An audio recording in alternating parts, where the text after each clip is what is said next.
কেউ যদি কোনো ইসলামী বই লেখে এবং তার উদ্দেশ্য যদি হয় আল্লাহ সন্তুষ্টি অর্জনের পাশাপাশি কিছু টাকা ইনকামও হওয়া, তাহলে কি সে তার কি নিয়ত বৈধ হবে? না, আপনি কেবল আল্লাহ সুবহানাহু ওয়া তাআলার সন্তুষ্টি আপনি কামনা করুন, যেহেতু দ্বীনি কাজ। মনে রাখবেন, মান তাআল্লামা ইলমান মিম্মা ইউবতাগা বিহি ওয়াজহুল্লাহি, মানে কেউ যদি এমন কোনো কাজ করে যেটা দ্বীনি কাজ, কিন্তু এর মাধ্যমে সে আসলে দুনিয়া কামাই করতে চায়, তাহলে ফান্নারু আন্নার, তাহলে তার জন্য জাহান্নাম নির্ধারিত। ওয়াবাদালাহুম সাইয়্যাতুমা ওয়াবাদালাহুম ওয়াবাদালাহুম মিনাল্লাহি মা কানু ইয়াহতাসিবুন মা লাম ইয়াকুন ইয়াহতাসিবুন। আল্লাহ তাআলা বলেছেন ওয়াবাদালাহুম মিনাল্লাহি মা লাম ইয়াকুন ইয়াহতাসিবুন, যে লোকেরা এমন অনেক কাজ করেছে যেই কাজগুলো আল্লাহর জন্য করা উচিত ছিল, কিন্তু তারা আল্লাহর কাছে না চেয়ে তারা দুনিয়ার জন্য করেছে। এগুলো কিয়ামতের দিন তাদের কাছে একেবারে স্পষ্ট হয়ে যাবে।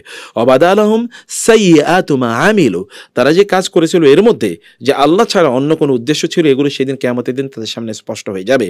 অথবা আল্লাহ সন্তুষ্টি কামনা করুন, আখেরাত। রাসূল সাল্লাল্লাহু আলাইহি ওয়াসাল্লাম বলেছেন না যে কেউ ব্যক্তি মান কান হাম্মুল আখিরা, কারো যদি আখেরাত কেন্দ্রিক তার চিন্তা থাকে, তাহলে আল্লাহ সুবহানাহু ওয়া তাআলা তার টেনশন দূর করে দেবেন। ওয়াজাআলা গানাহু ফি কলবিহি, আল্লাহ তাআলা তাকে ধনী বানিয়ে দেবেন। ওয়াজামা শামলাহু, আল্লাহ তাআলা তার সবগুলো কাজকে একেবারে গুছিয়ে দেবেন। এবং আল্লাহ আতাতু দুনিয়া ওয়া হিয়া রাগিমা, যে দুনিয়া তার কাছে ছুটতে থাকবে, এই ব্যক্তির প্রতি দুনিয়া ছুটতে থাকবে। আখেরাত কেন্দ্রিক কাজ করলে যথেষ্ট। এগুলো আপনি দুনিয়ার উদ্দেশ্যে করবেন না, দুনিয়ার টাকা পয়সা আসবে কি আসবে না, that is a different issue, কিন্তু you do it for Allah and Allah সুবহানাহু ওয়া তাআলা will give you the ultimate ইনশাআল্লাহ জাযা, দুনিয়া এবং আখিরাতে দেবেন ইনশাআল্লাহ। বাসার জিনের সমস্যা আছে, করব কি? আপনি বাসায় রুকিয়া করার ব্যবস্থা করুন, সূরাতুল বাকারা বাসায় নিজে জোরে জোরে পড়ুন, পুরা সূরা, অথবা অন্য কোনো আলেম দিয়ে একটু আপনি বাসায় করান, পুরো সূরা পড়ান, অথবা রুকিয়া করুন। রুকিয়া করলে সমাধান হয়ে যাবে ইনশাআল্লাহ। আমাদের খালিদ ইবনুল ওয়ালিদের মতো হওয়ার জন্য কি করতে হবে? আমরা কি হতে পারবো কিনা? হ্যাঁ প্রিয় ভাই, কেন নয়? সুবহানাল্লাহ, আল্লাহ সুবহানাহু ওয়া তাআলা আপনাদেরকে সেই শক্তি এবং সামর্থ্য দিয়েই তৈরি করেছেন। মৌলিক প্রবলেমটা হলো আমাদের মধ্যে সেই আকাঙ্ক্ষা নাই, আমাদের মধ্যে সেই ডিজায়ার নাই। আমরা চারিদিকে এত পরিমাণ কোলাহলের মধ্যে আছি, এত শব্দ দূষণের মধ্যে আছি, এত ধরুন আমাদের মনোযোগ বিচ্ছিন্ন হয়ে যাচ্ছে প্রত্যেকটি মুহূর্তে বিভিন্ন কারণে। আপনি নোটিফিকেশন, এখন ইউটিউব, তখন ফেসবুক, তখন ইনস্টাগ্রাম, তখন ধরুন আপনার টেলিগ্রাম অথবা হোয়াটসঅ্যাপ, মেসেঞ্জার, এত নোটিফিকেশনের ভিড়ে আমরা আসলে কোনোদিন চিন্তাই করি না যে আমাদের হওয়ার কি আছে।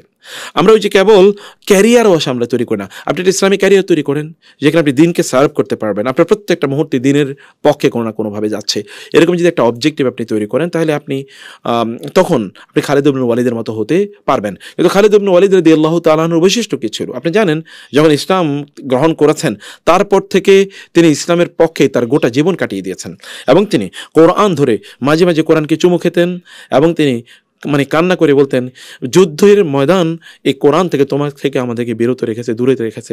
এরপরে তিনি কোরআন পড়তেন। তার দিনের কমিটমেন্ট কি? তার মৃত্যুসজ্জায় তিনি তার সাথীদেরকে ডাকলেন এবং দেখে বলে, দেখো আমার শরীরে, দেখো তোমরা কি পরিমাণ তলোয়ারের দাগ, তীরের দাগ। আমি গোটা জীবন জুড়ে যে ইসলাম গ্রহণের পর থেকে আমি চেয়েছি যুদ্ধের ময়দানে শাহাদাত বরণ করতে, কিন্তু দেখো আজকে আমি এখানে বসে আমি আমার বিছানায় মারা যাচ্ছি। তখন অন্যরা, তার সাথীরা তাকে সান্ত্বনা দিচ্ছিলেন। আপনার মনে নাই আল্লাহ রাসূল সাল্লাল্লাহু আলাইহি ওয়াসাল্লাম আপনাকে সাইফুল্লাহিল মাসরুল, আল্লাহর কোষবদ্ধ কোষমুক্ত তলোয়ার বলেছেন। রাসূলুল্লাহ সাল্লাল্লাহু আলাইহি ওয়াসাল্লাম আপনাকে এই নাম দিয়েছেন। আর আপনি জানেন রাসূল এই কথা বলেছেন, কেউ যদি শাহাদাতে তামান্না করে, সে যদি তার ঘরে অথবা তার বিছানায় মারা যায়, তাহলে আল্লাহ তাআলা তাকে শাহাদাতের মর্যাদা প্রদান করবেন। আপনি তো দিনের জন্য কাজ করেছেন, অথবা আপনার মর্যাদা তো অনেক অনেক বেশি, এটা বলে তাকে সান্ত্বনা প্রদান করেছেন। ঈমানের লেভেল দেখেন। আপনার মধ্যে এই আকাঙ্ক্ষা যদি না থাকে, তাহলে খালিদ ইবনুল ওয়ালিদ কিভাবে হই আমরা? এই আকাঙ্ক্ষা তো আমাদের মধ্যে তৈরি করতে হবে।